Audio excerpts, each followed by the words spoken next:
Hare Krishna. We'll begin now. Om Agyantimirandhasya Gyananjana-Shalakaya Chakshurunmilitam Yena Tasmai Shri Guruve Namaha. Shri Chaitanya Manobhishtam Sthapitam Yena Bhutale Swayam Rupa Kadamayam Dadati Swapadantikam. Vandeham Shri Guru Shri Yuta Padakamalam Shri Guru Vaishnavamscha Shri Rupam Sagrajatam Sahagana Raghunathanvitam Tam Sajivam Sadvaitam Savadhutam Parijana Sahitam Krishna Chaitanya Devam Shri Radha Krishna Padan Sahagana Lalita Shri Vishakhanvitam Cha He Krishna Karuna Sindhu Dinabandhu Jagatpate Gopesha Gopika Kanta Radha Kanta Namastute Tapta Kanchana Gaurangi Radhe Vrindavaneshwari Vishubhanu Sute Devi Pranamami Hari Priya Vancha Kalpa Tarubhescha Kripa Sindhu Evacha Patitanam Pavanebhyo Vaishnavebhyo Namo Namah Jai Shri Krishna Chaitanya Prabhu Nityananda Shri Advaita Gadadhara Srivasadi Gaura Bhakta Vrinda Hare Krishna Krishna Krishna Hare Hare Hare Rama Rama Rama Hare Hare Mukham Karoti Vachalam Pangam Langaite Girim Yat Kripata Maham Bande Shri Gurundina Tarinam Paramananda Madhavam Shri Chaitanya Ishwaram.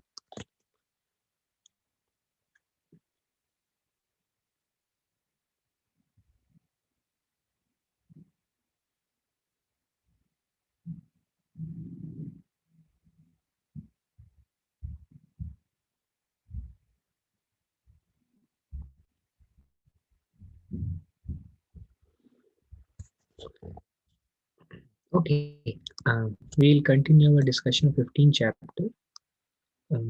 This chapter is called Purushottam Yoga. Previous um, week, we saw the description of this material world with an inverted banyan tree, and we saw how the um, when we say inverted banyan tree means real tree exists somewhere. Mm, everything, and this inverted banyan tree is material world, and the original tree, which Krishna refers to as that exists somewhere, this original tree is the spiritual world. What makes one go from material world to spiritual world is the desire.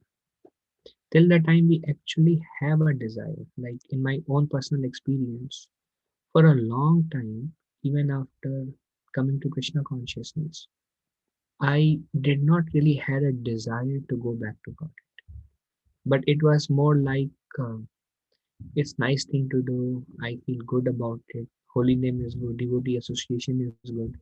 Um, um, the scriptures, reading scriptures, it's divine. It makes me feel peaceful. Krishna is very wonderful. Krishna is supreme personality of Godhead. So I got a clarity, and I have taste in some of the things that I'm doing. Still, that desire was not strong enough that I actually want to go back home, back to God. So it all depends upon a desire. When we actually desire that I want to go back, that desire will not come till we get some understanding about spiritual world. So just for example,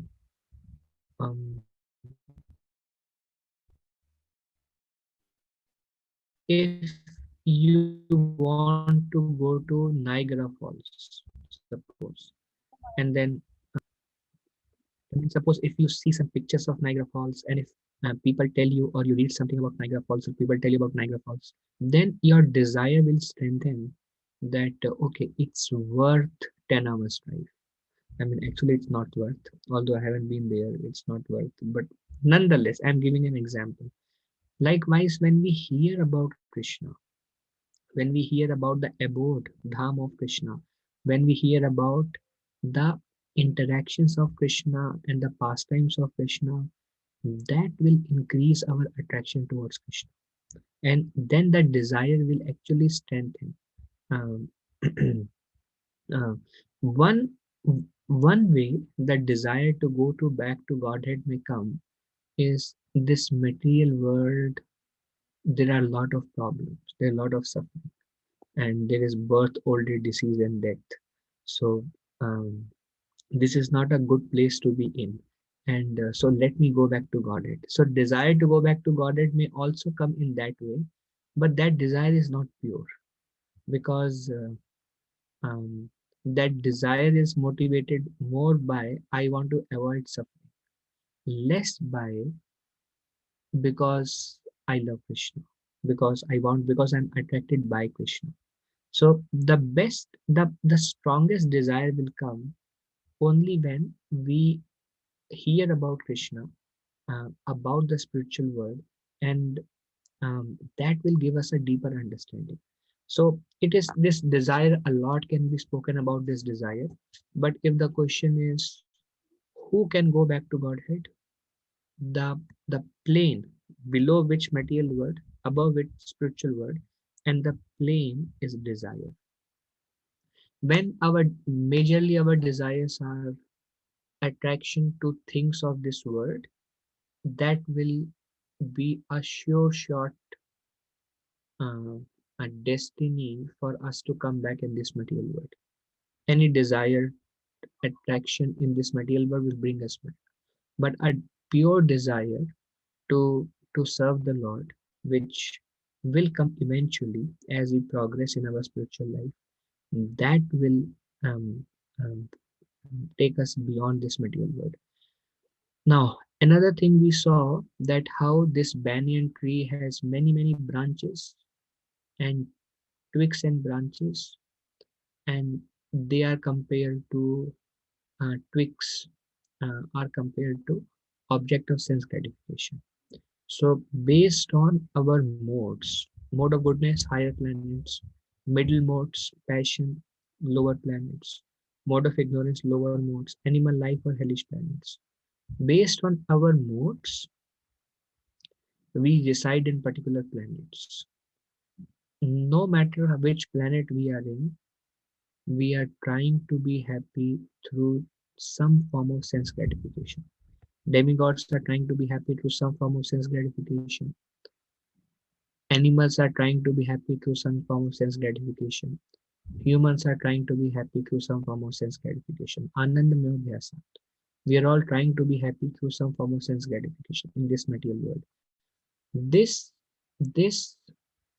feeling that I can be happy through some form of sense gratification, that is illusory. That is illusory, because source of pleasure today will become the source of suffering tomorrow. All sorts of pleasure leads to source of suffering. Krishna says in Bhagavad Gita. Um,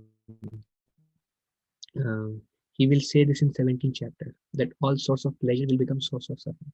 Very good proof of this is go back in your past in this life.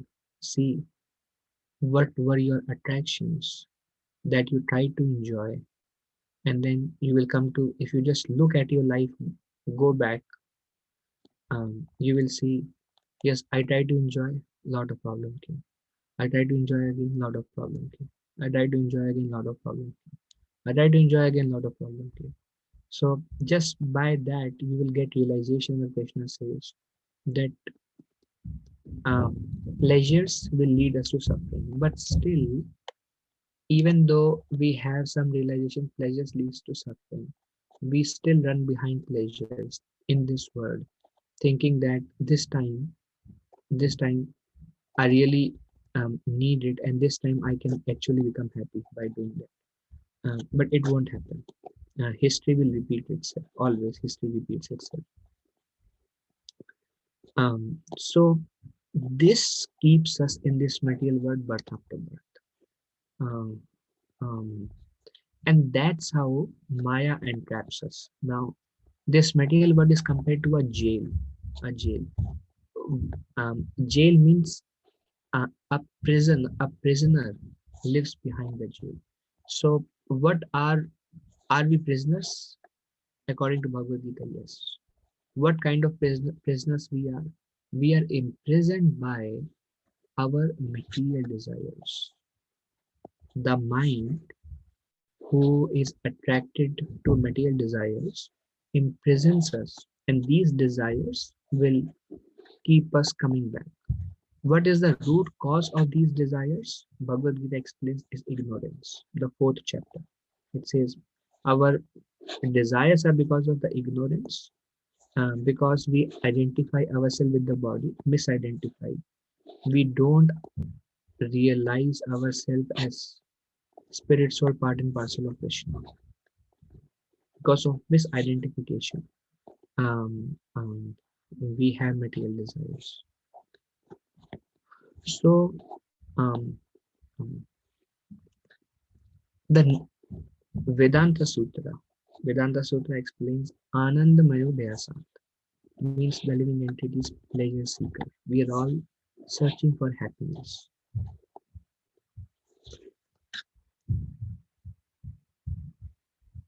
There is a constant hankering.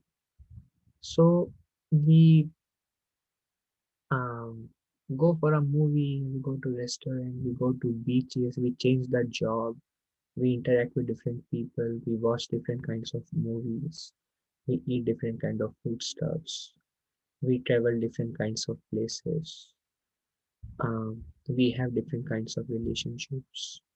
What is the purpose behind all these things? Search for happiness.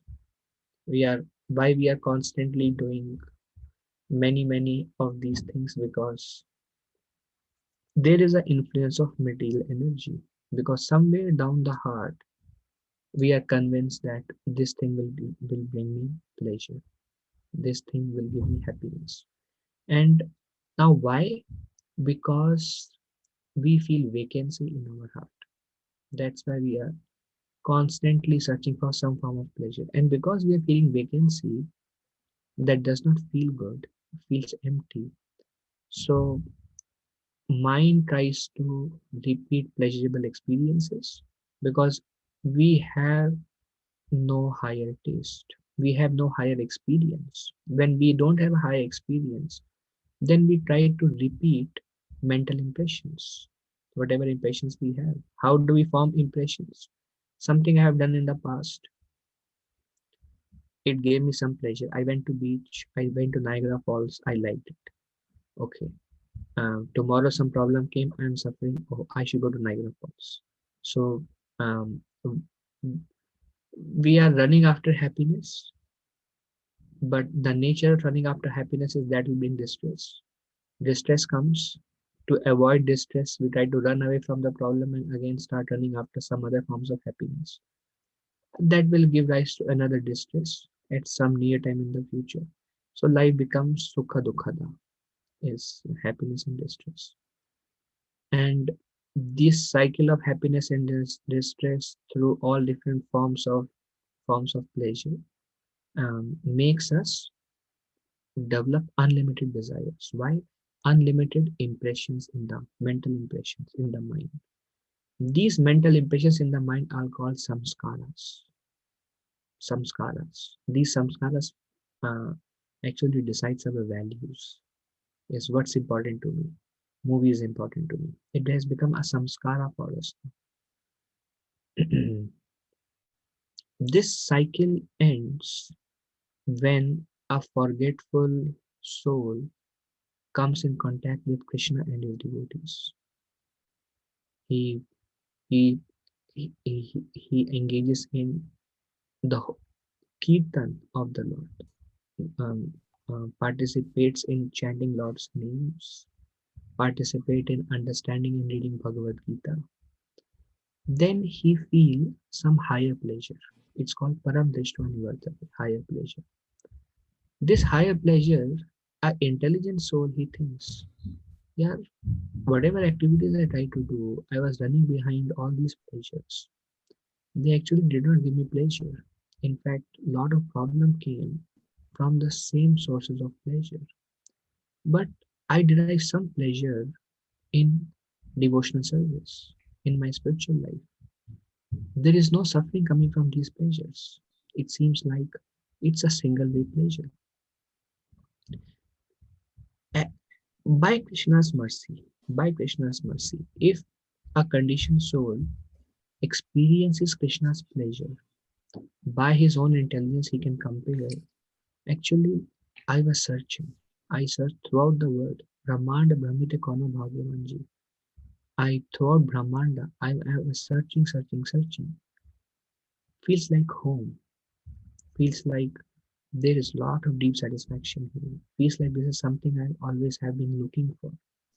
If that experience has come to you, you should know you have Krishna's mercy.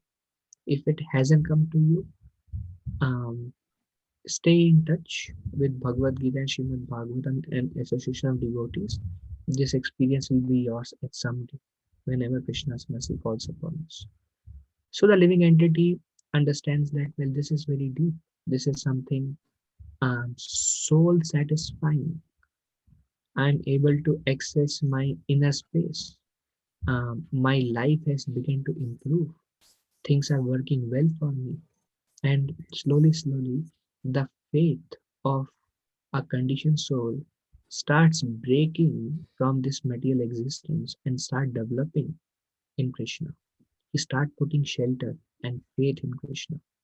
That is the beginning of one's Krishna consciousness.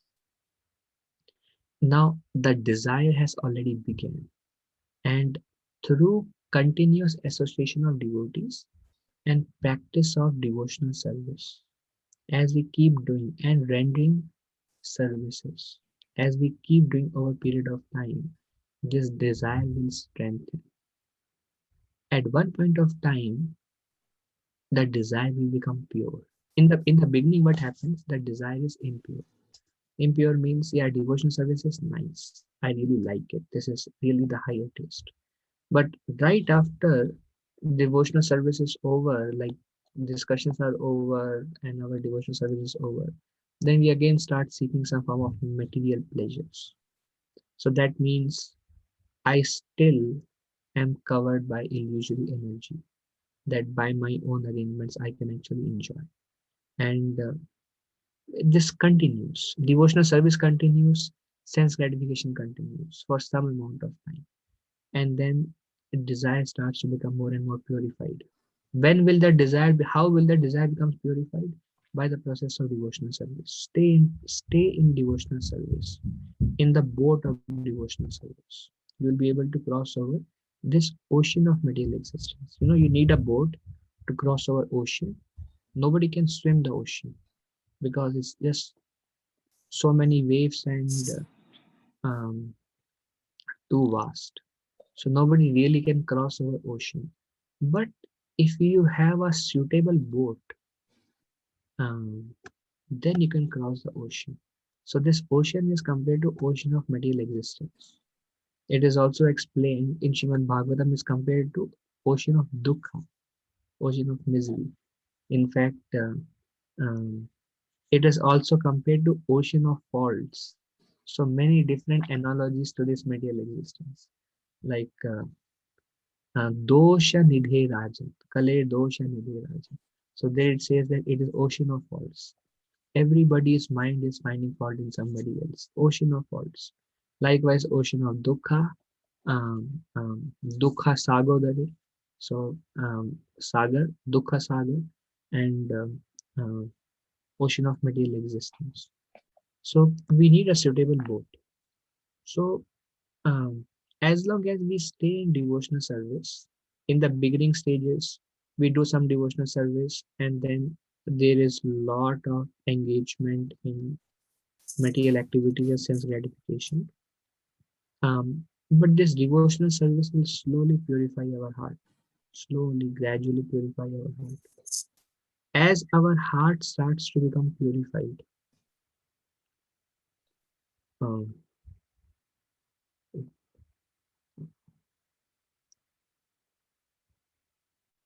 material engagements for the purpose of sense gratification, doing activities not favorable to spiritual life, engaging in activities which are sinful by nature, that will reduce. And it will reduce more, it will reduce more, it will reduce more.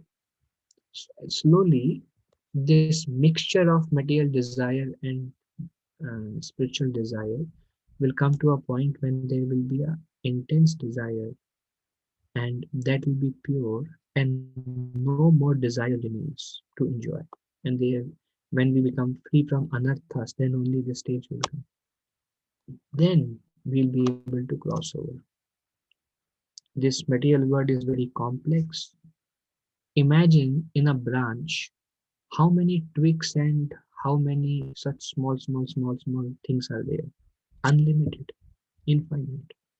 Likewise, whether in higher planets, middle planet, lower planet, there are so many um, objects of sense gratification.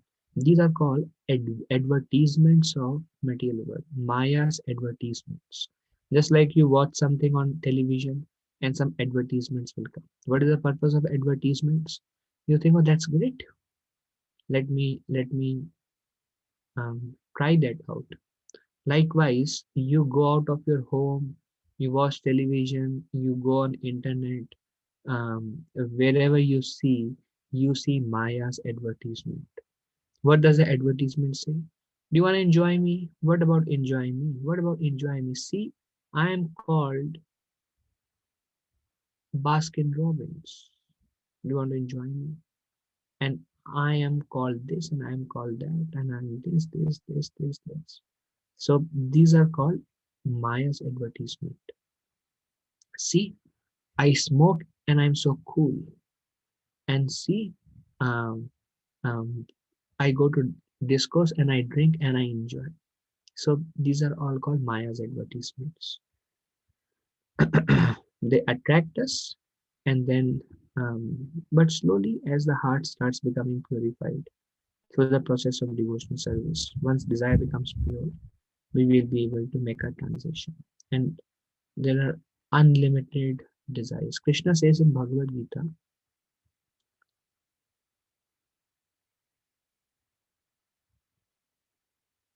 for a materialist, he says his intelligence is many branched. Bahu shakha anantascha. Um, um, Eke hakuru nandana. So, for a spiritualist, for a sincere practitioner, he has one desire. It's called Eke hakuru nandana. Ek, one desire. What is that one desire? What we were thinking, going from anartha to mixed desire to single desire. That will help us cross over the plane of material existence. Eke hakuru nandana. His intelligence is single branched. But what about a materialist? Bahusakhas anantascha. He has bahushaka. His intelligence is many branched. He thinks I can enjoy here. I have so many places to enjoy. But a Krishna conscious person, he sees that real happiness lies only in one place, other place. He has that realization. He can see through it. Um, though I cannot see, but a Krishna conscious person can see through it. Um, so that was a summary of a banyan tree, inverted banyan tree, um, division based on modes. Every twig is sense gratification. Every person is going through different twigs and different branches, thinking at some point of time I can find some happiness. He keeps on going. Then Krishna says, "We are entangled. We are entangled in karma bandhana. We are entangled." Then Krishna is very merciful. Krishna loves us. So Krishna says, well, what do I do? I'm entangled. What do I do? Krishna says, well, surrender onto the personality who is beyond this material existence. Krishna says one should seek a place from where once gone one never returns, and there surrender onto the Supreme Personality. So, out of his love, some people say, why is Krishna wants us to surrender to him? Um, a, a, a egoistic person usually says that you surrender unto me. Why he says surrender unto me? Because he's egoistic. Because he feels some pleasure if people surrender unto him. But when Krishna says surrender unto him, take shelter of that person, that is because of Krishna's love. Because Krishna knows the nature of this material existence. Just for example, if you see a person drowning in material existence and his lungs are filled with water and he is breathing only water, and you see him suffering, and then you tell him, come to me, give your hand, and then you say, no, get lost, give your hand. Come to me. I am out of the ocean. Come to me. And just show your hand. I'll pick you up. That is called mercy. Because you are actually not happy seeing the suffering of other person. It moves your heart because you know the nature of this material existence. So Krishna is seeing the spiritual world, the purity of spiritual world, the the the selflessness and pure love of residents of spiritual world, um, and how everything is so divine. And then Krishna says, material world, everyone is like, they are trying to snatch one other and exploit one another for some kind of sense gratification, and they get deceased, and then their near and dear ones are taken away, and they themselves go through unlimited pain and going through hospitals, and then they die, and then there are hellish planets, and there is unlimited suffering. So, and then there are animal lives, and they are constantly being afraid of who is going to eat me, and they have so many desires, they are running, still the desires are unfulfilled, life goes in running, and what they get is um, um, free hospital tours. They get so many tours of hospitals. um, um, Either so Krishna sees that, and Krishna is saying what these people are going through, and then Krishna sees the purity and the exuberance and the divinity and the sweetness, madhurya, the sweetness of spiritual world. So Krishna says, seek out, seek out that place. Once gone, one never returns. Take shelter of the Supreme Person. And Krishna has made everything so easy. Krishna says, think about me. I will remove you from all your sufferings. Krishna says, you will become free from karma bandhana. Just we were reading yesterday mornings we were reading. Intelligent people take a sword in their hand and cut off their karmic reaction just by remembering me. Think about it. We are in this complicated mesh of banyan tree, and if we are intelligent, then we take a sword and cut off that mesh around us. How do we cut off? You just close your eyes and remember Krishna. How do you remember Krishna? Not necessarily remember the form, just Krishna, and you remember Krishna. Krishna, and you remember Krishna. The name of Krishna is um, um, non-different from Krishna. We discussed this in the past. Because absolute, Krishna is absolute. We gave the example of water. If you are thirsty, if you say water, it won't quench the thirst. If somebody says, if I am thirsty, I have to drink this water, then I will get quenched. But if I am thirsty and I say water, nothing will happen. Until I physically drink water, my thirst will not be quenched. Why? The substance water and the word water are not the same. The word water cannot do what substance water can do. So the substance water and the word water are different. But it's not the same with Krishna. If you call out to Krishna from your heart, the divinity that you experience by Krishna being present in front of you will experience the same divinity within your heart. You get the same fulfillment as being with Krishna. Material existence means a lot of anxiety. Spiritual world, no anxiety. So when you actually take shelter of Krishna, no anxiety, the heart becomes peaceful. Krishna is Krishna is actually present through his name there, through his name. Um, mm, mm. Abhinna nama namitva. The name Krishna and the name Krishna and Krishna himself are abhinna. Abhinna means not different.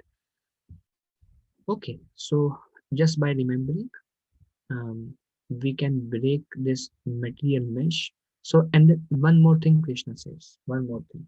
Krishna says first, you seek out that place, try to understand that place, try to understand this place where you are in. In that way, by comparison, you see how that is so divine. and then you take shelter of the Lord there. But there is one more thing required. He says renunciation. He says, um, cut, cut this complicated mesh with the weapon of detachment. Weapon of detachment. So this detachment in the beginning has to be artificially cultivated, and then on the later stage, by the power of your devotion, this detachment will become natural to you. Krishna says in Srimad Bhagavatam, वासुदेवे Bhagwati भक्ति योगा प्रयोजितः जनयति अशु वैराग्यम ज्ञानम च यद अहितुकम जनयति आशु वैराग्यम renunciation jnanam च यद अहितुकम ज्ञानम knowledge. So these are called two kits of bhakti. As you perform devotional service, renunciation will come in your heart. Detachment will come in your heart. This will, and knowledge will come in your heart. You will start understanding that I am actually a spirit soul. There is divinity in Krishna. There is suffering in this material world. This is jnana. When you read Bhagavad Gita, when it becomes your experience, this is jnana. This jnanam will come by bhakti itself and detachment. Now, detachment has to be practiced at two levels. One level, it's you fake detachment. At another level, detachment will become yours. This is required during the progressive stages of bhakti. When we begin devotional service, the mind will pull towards many sense gratification. Um, um, Night hours, and then you say, no, I don't want this. I'm happy without it. What about this? No, this is not good for me. Well, I'm a very nice movie. Can you watch me, please? No, this is not conducive. Well, no, you really want to watch me? No, I don't need it. I'm happy without it. So this is called artificial renunciation, detachment. It's required because Krishna says those whose minds are too attached to sense gratification, resolute determination for devotional service does not take place. Does not take place. So there Prabhupada says sense gratification and Krishna consciousness goes ill together, cannot go hand in hand. No. Sense gratification will weaken our devotion. Again, those who are too much attached to sense gratification, resolute determination for devotional service does not take place. You may still render devotional service with sense gratification, but resolute determination means single pointed devotional service. Resolute determination for devotional service does not take place. You cannot become serious if you are engaged in sense gratification. They don't go well together. It's like water mixing with oil, it does not mix together. So in the beginning, there is artificial renunciation required. Means those things which are not favorable for my Krishna consciousness, I should not do it. Otherwise, what it will do? It will make you weak. So for sure, it will make you weak. So that is artificial renunciation. Why we want to do things not favorable to Krishna consciousness? Anarthas. They are howling like a hungry dog. Is howling. Likewise, these demands of lusty desires are howling. I want to be satisfied. This demand of anger, I want to come out and destroy everybody. It's howling. The demand of envy, the demand of pride, they are howling. They want attention, especially the demand of false ego. False ego wants to be sheltered and protected. So they are howling.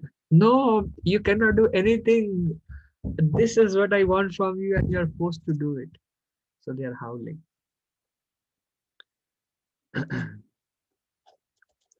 So if you don't act on them, And if you practice fake renunciation, and then you we probably have no taste in devotional service. Maybe. I mean, I don't have. We probably have no taste in devotional service. And then you push Krishna within your mind based on the words of Bhagavad Gita. See, think about it. Am I more intelligent or is Krishna more intelligent? Um, um, my intelligence says there is no need. Krishna intelligence says, think of me, chant my names, offer food to me, become my devotee. My intelligence says that's okay. Balance, Prabhu. There is no need. That's all right. Just do what you can. There is no need to become serious.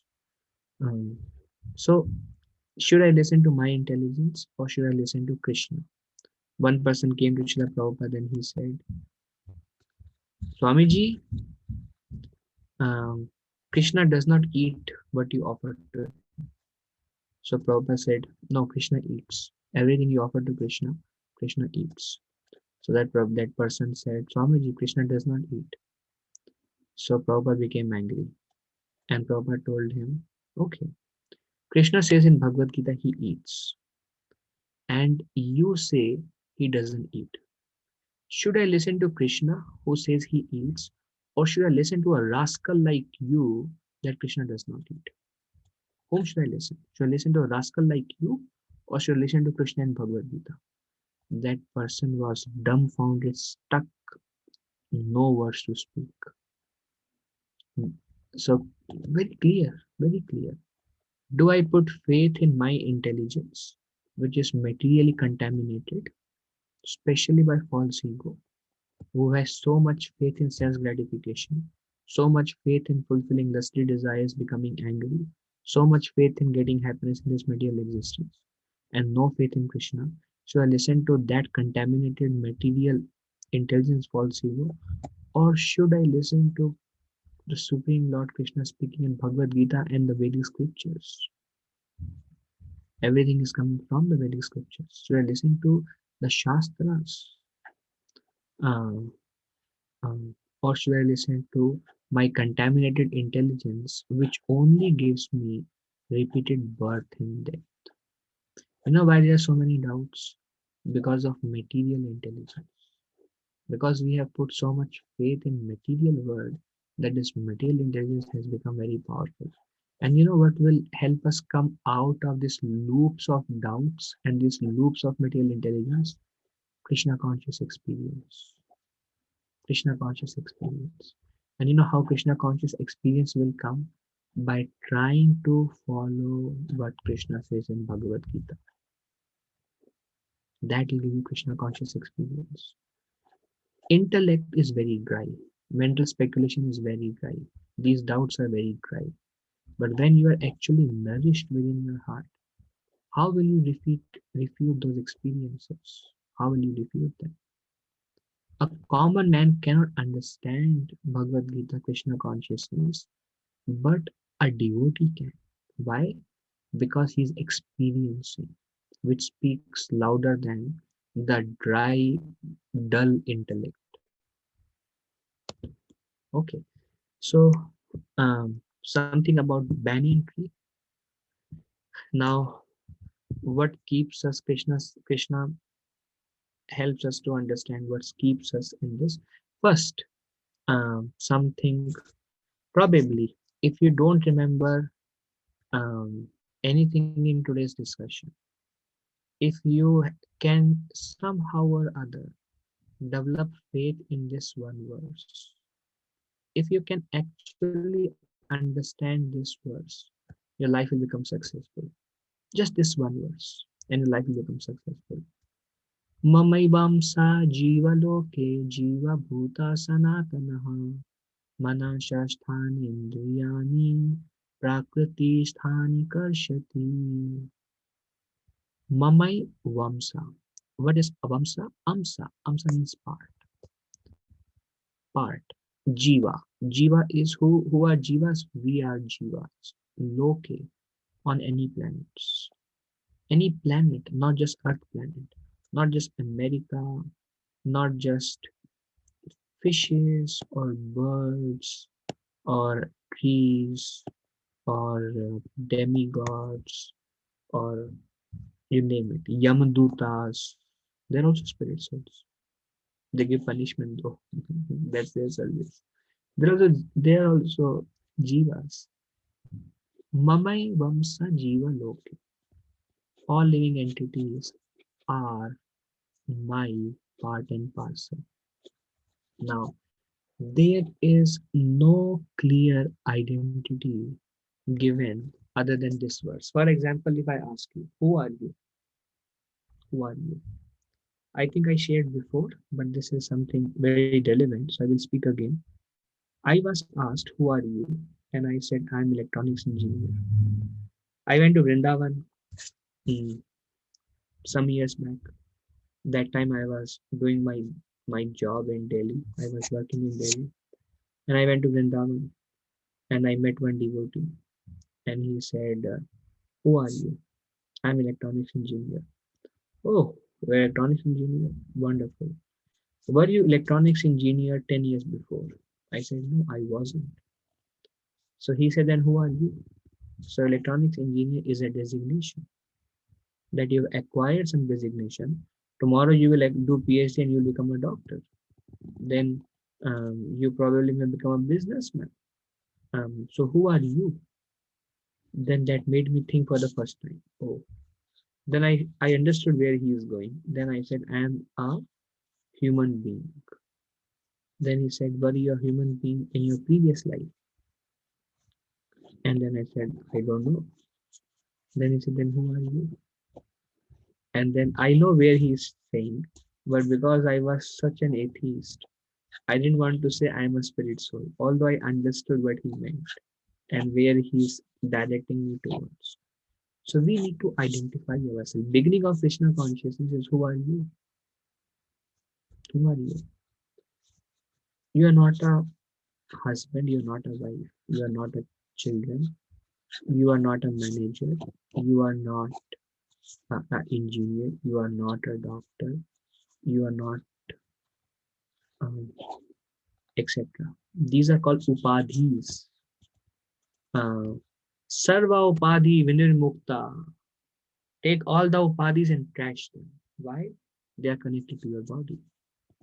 Sarva upadhi vinirmukta. Become free from your upadhis. These are called upadhis. Then who are you? I am none of these things. Then who are you? Who are you? Who are you?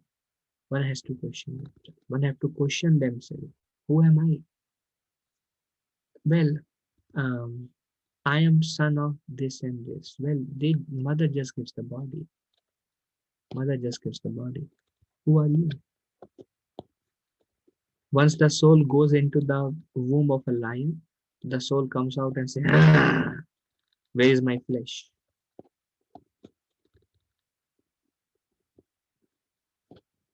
And then the soul enters the womb of a cat. Meow.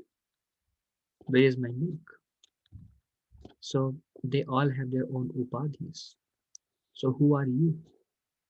Krishna says, you are my part and parcel. Now you have a choice. Either you understand, now you read any scriptures. Nobody has ever claimed us. Krishna is claiming us. Krishna is telling you belong to me. Now it's a matter of do I believe Krishna or do I reject Bhagavad Gita based on my mundane, material, lusty intelligence? Who put more faith in science, and science themselves doesn't put faith on themselves, scientists, but we put more faith on scientists. So Krishna says, Mamai Vamsa. Krishna says, you belong to me, my dear child, you belong to me. Jiva Bhuta Sanatana. Another thing Krishna is telling to Arjuna, through Arjuna to all of us, he says, you are Sanatana. You are eternal. You cannot die. You are eternal and you belong to me. Prabhupada says in the purport that we all have a loving relationship with Krishna, but we have forgotten that relationship. And because we have forgotten that relationship, we have acquired another false identities, which is called false ego. False ego means false identities, which are these upadhis that we have acquired. But he said, but by little practice of devotional service, just a little, just be little sincere. By little practice of devotional service, you will realize who you are. You will reawaken your your original your original identity and swaroop, your original swaroop. Mamaivamsa jiva loke jiva bhuta sanatana mana shasthani indriyani. And Krishna says, Prakriti sthani karshati. Krishna says, all these living entities, they belong to me. But Krishna says they are struggling. If you go back to spiritual world now, if you go to spiritual world and you look down at living entities in this material existence who are simply getting deceased and then dying and then changing bodies and then having unlimited desires and running behind unlimited desires. Without their knowledge, they are taken away from those body and they are constantly going through these cycles.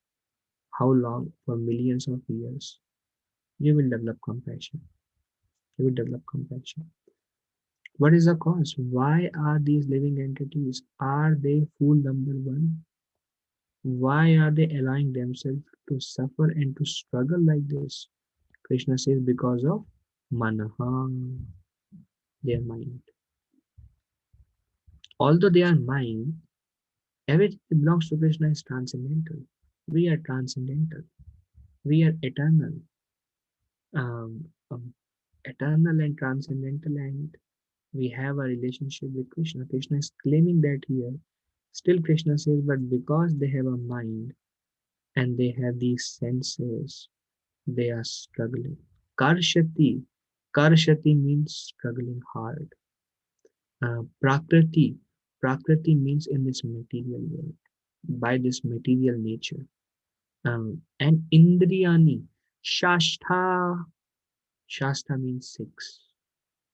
Mana Shasthani Indriyani. So there are six, five Indriyas and Mana. That is the cause of this struggle. Why we are struggling? Why we are in the cycle of birth and death? Eyes, sense of touch, mouth. We speak not Krishna, not Krishna Katha, but gossip. Mind is the king of these senses.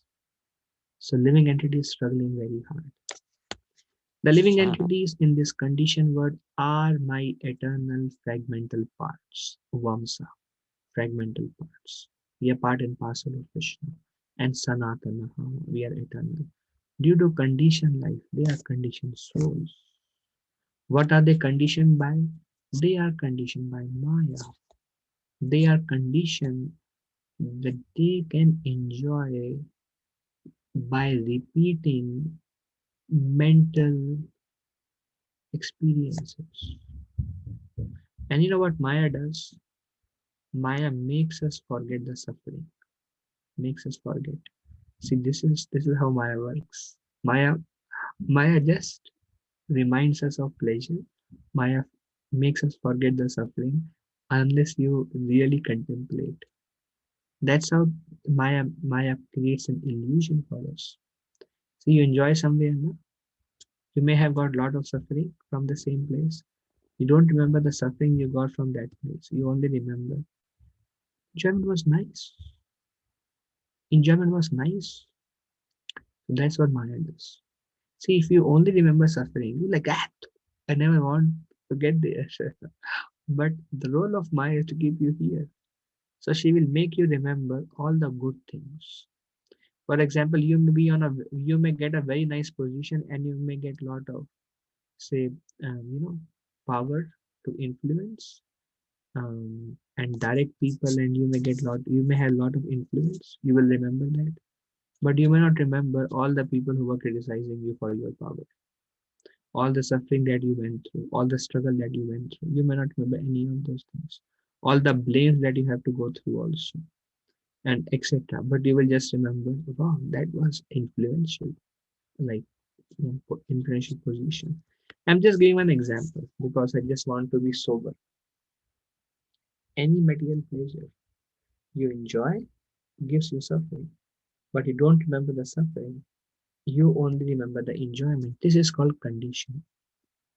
So this mind condition the living entity and shows them advertisements that you can actually be happy. My dear soul, you can be happy. So due to conditioned life, they are struggling very hard with the six senses, which include the mind.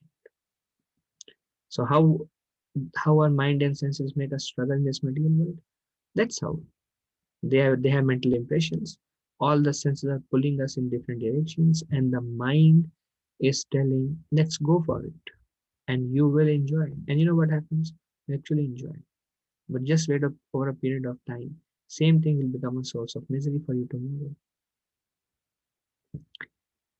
The living entity in the material world carries his different conceptions of life from one body to another as the air carries aromas. Thus, he takes one kind of body and again quits it to take another. You go to a garden, what happens? It's a rose garden. You get a rose smell. You go to lily garden, you get a lily smell. And if you go to Kadamba garden, you get the smell of Kadamba flowers.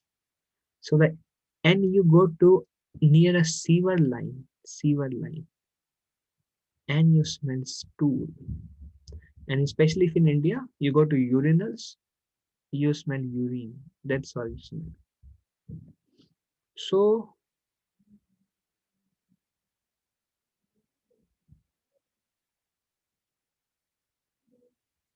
hmm, so we carry the aromas. Um, so the air, wherever it passes through, carry the aroma. Likewise, the living entity, when the living entity passes through a form of life, the mind carries impressions. What are the impressions that minds carry? Mind carries impressions of unfulfilled material desires. Unfulfilled material desires, like I'm earning, and I really want to become the wealthiest person, and I died. So next birth, if my karma allows, as soon as I come into the womb and come out, I will develop a desire. I want to become the wealthiest person. Where I am getting this aroma from? Where is aroma comes from? Where does air gets the aroma? From the touch of flowers. Likewise, where the mind gets the aroma from? From association, from advertisements, Maya's advertisements. So we meet with people who are running after wealth. We carry those by their association, unhealthy association. We carry those desires. They become the aroma in the mind and we start running. Then we see somebody who is enjoying woman or man, and then we get those aromas and we develop those desires. Then we go and then we um, um, say start enjoying, say whatever, people reading some nonsense, watching some nonsense, get those aromas, and then um, people eating flesh and we get those aromas. So we get so many aromas by associating with people who are trying to enjoy in a material way. We carry those impressions. We also start running and we have our own experiences of temporary pleasure. So somehow Bahu Shakasha Anantascha. So we have many branch intelligence, many branch desires. Accumulated desire at the time of death become the cause of our next life. So this is how Krishna is explaining how the mind is making the living entity struggle. How?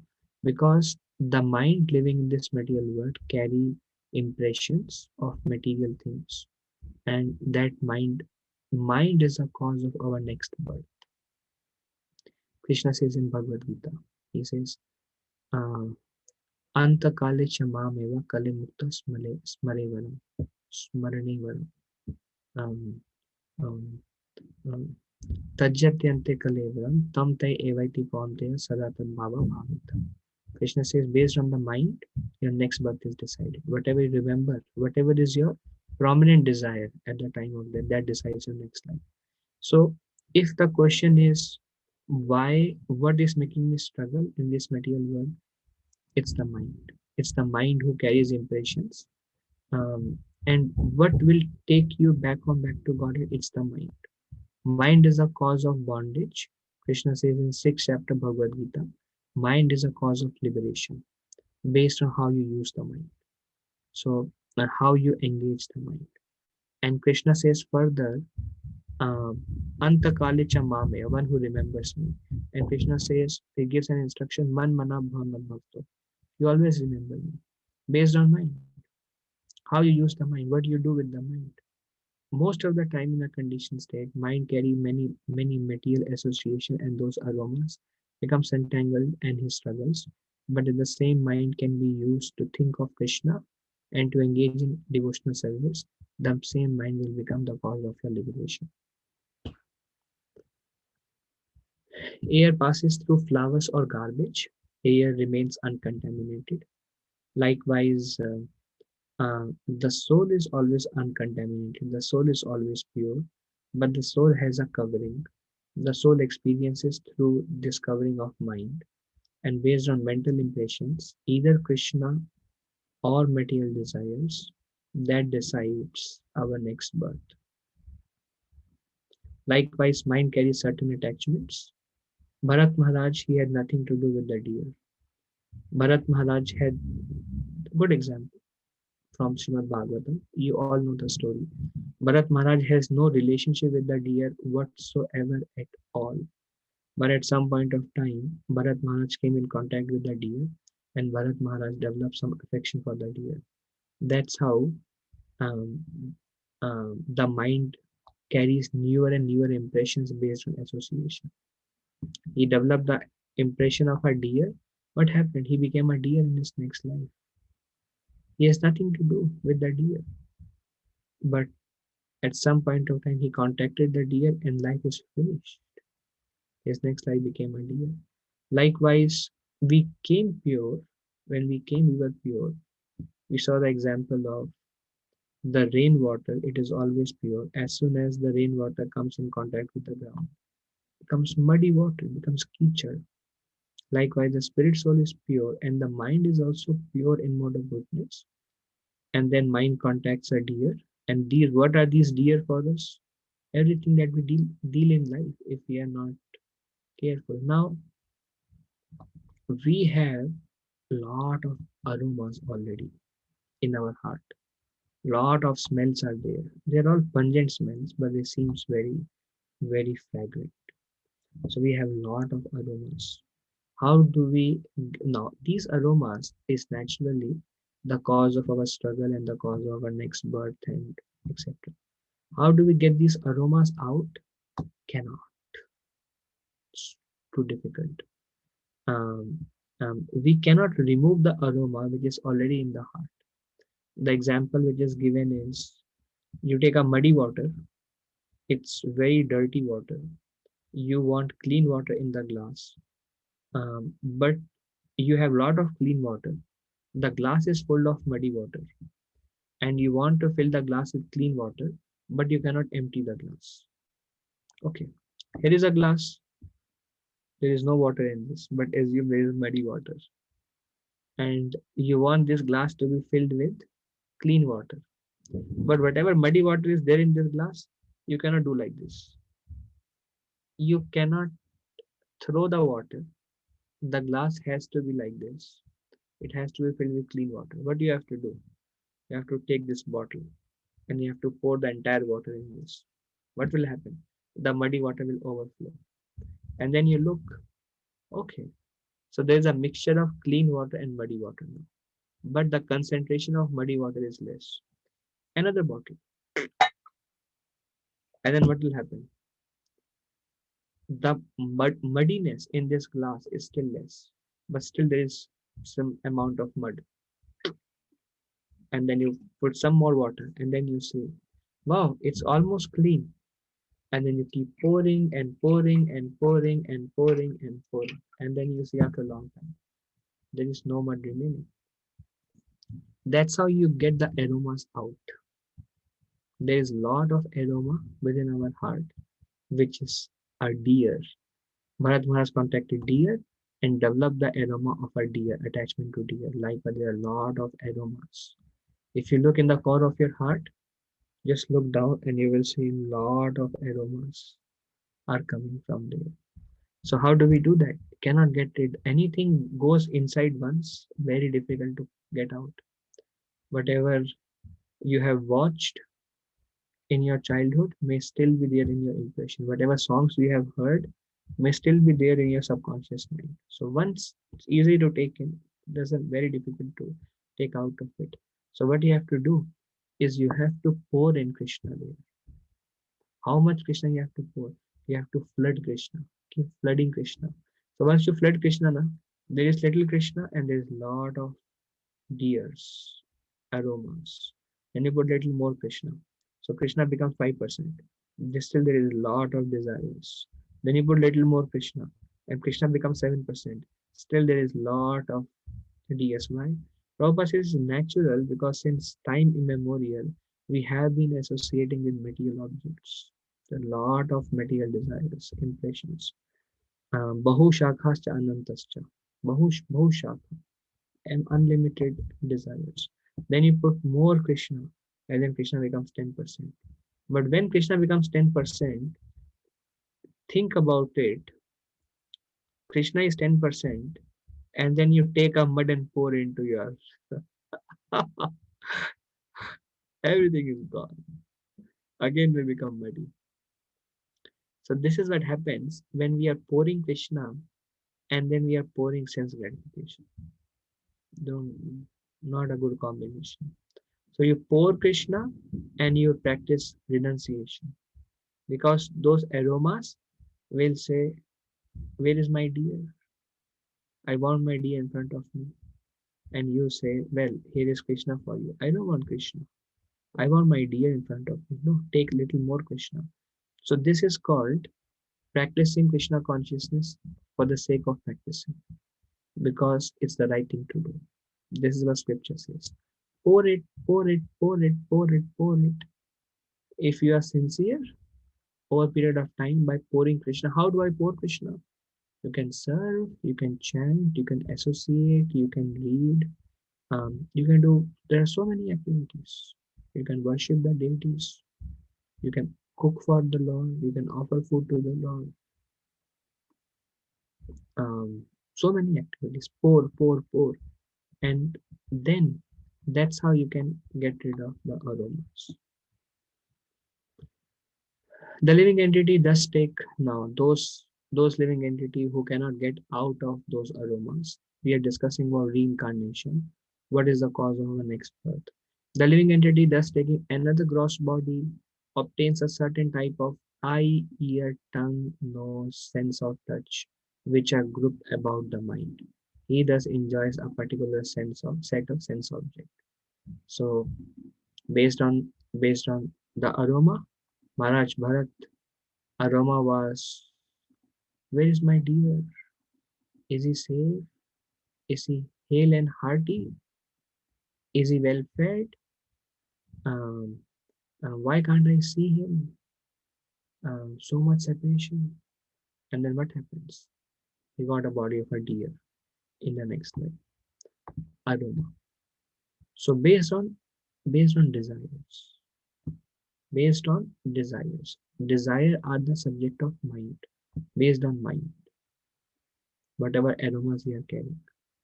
So that cumulative desire, then whatever you want to enjoy, your mind will force you to enter into the body through the medium of super soul.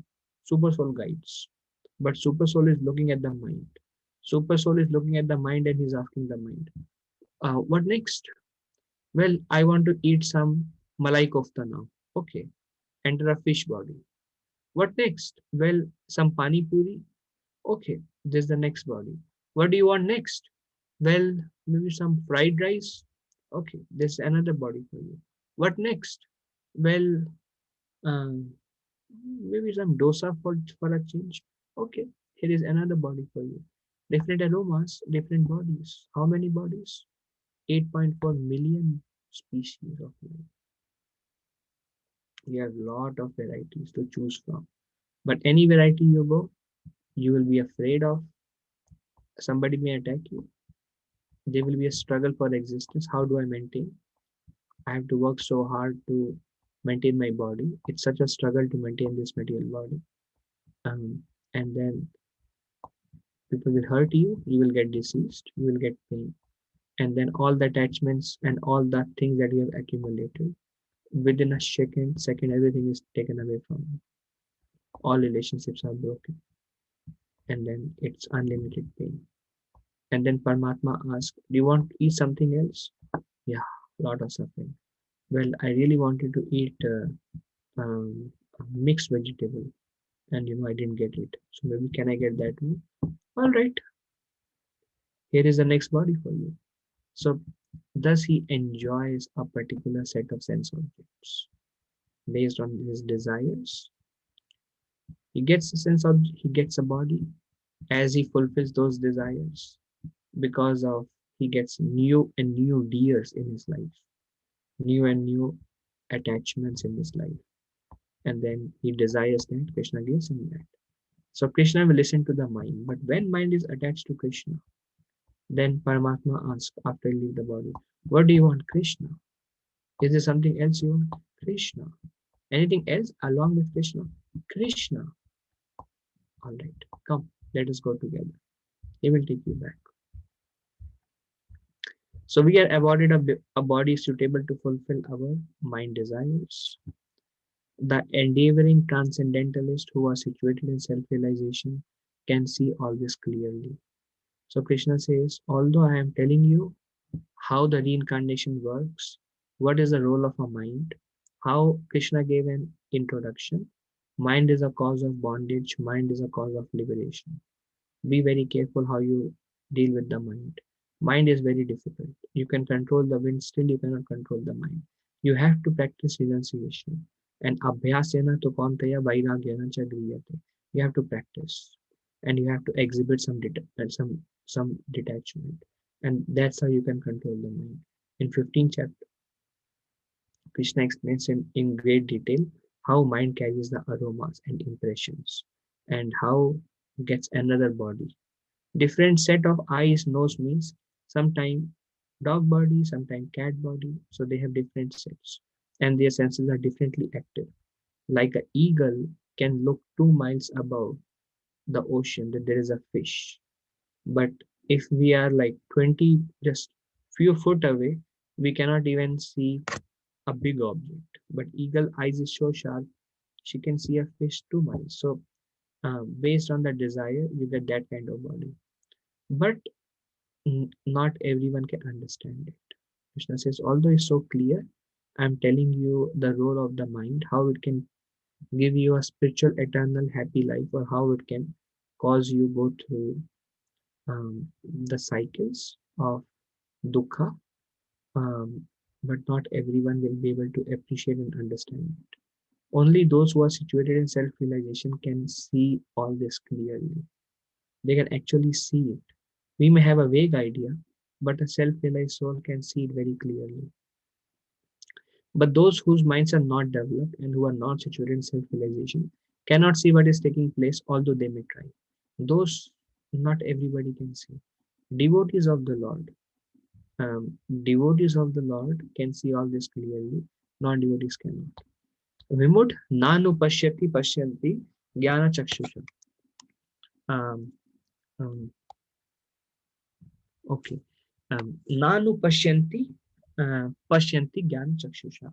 Basically, um, a materialist who is not walking on path of self-realization, he see everything that is taking place, but he doesn't understand anything because he's only too absorbed in his own desires and fulfilling his own desires. All the same thing will happen to him tomorrow. He cannot see all these things. He's just going in cycle like a blind man. Um, so it's called Pashyanti Apashyati. You see, but you don't see. So in that conditioned state where we don't actually see, we try to see Jnana Chakshusha. We try to see through the eyes of knowledge. Jnana Chakshu means although we don't see, or we get a feeling but we don't really see, try to see through the eyes of knowledge. Try to hear and try to understand. This is then you are making spiritual progress. Consciousness is originally pure, like water, but just as we mix water with a certain color, it changes. Consciousness changes according to the association of material modes. Real consciousness is real Krishna consciousness. So Srila Prabhupada explains how we were originally Krishna conscious beings, um, completely aware of our relationship with Krishna. Um, but just as water mixed with little bit green color, the water becomes green. Little bit red color, the water becomes red. Yellow color, water becomes yellow. Likewise, as we come in contact with this matter and our consciousness becomes covered, our desire becomes covered, and that's how we become entangled. Okay, so that's all. Uh, are there any questions? It's 12:15 also. We will discuss the maintainer, how this chapter is very important. We'll discuss the maintainer next week. Is there some discussion for today?